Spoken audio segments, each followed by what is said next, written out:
We've created a fund called Green Links, which gives access to cheap capital to our triple net tenants. Essentially, they can access capital from us, put it to work for things that benefit the environment, and they don't have to pay us back until they actually see the return. I'm here today with Rick Matros, Chairman and CEO of Sabra Healthcare REIT.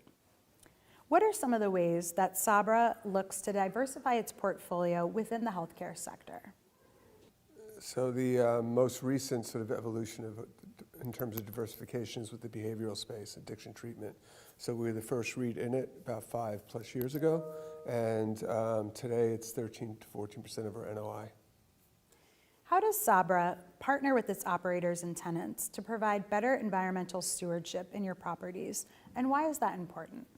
So ESG is very important to us, and so we've done a couple of things. About 80% of our portfolio is triple net, so you've got challenges there in terms of how much sort of clout we actually have.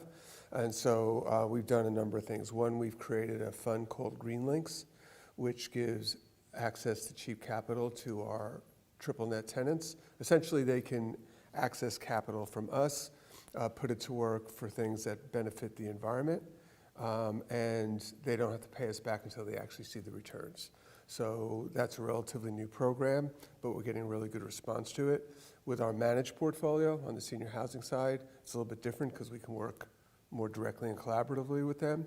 But we're sharing some of the best practices with the managed portfolio with our triple net portfolio so they can see the advantages. So we're kind of working it from a number of different angles. And then we have our operator conference coming up in a couple of weeks.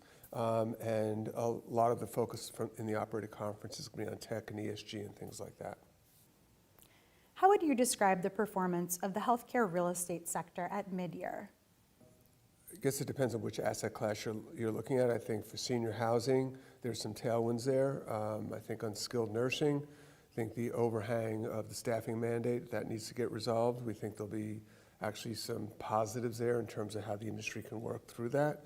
But I think that needs to happen. And then generally speaking, on the skilled nursing side, I think the investment community needs to see just more progress generally. And I think as we get better than average Medicaid rates this summer, the market basket in the fall, and continue to see occupancy improvement, I think that'll come.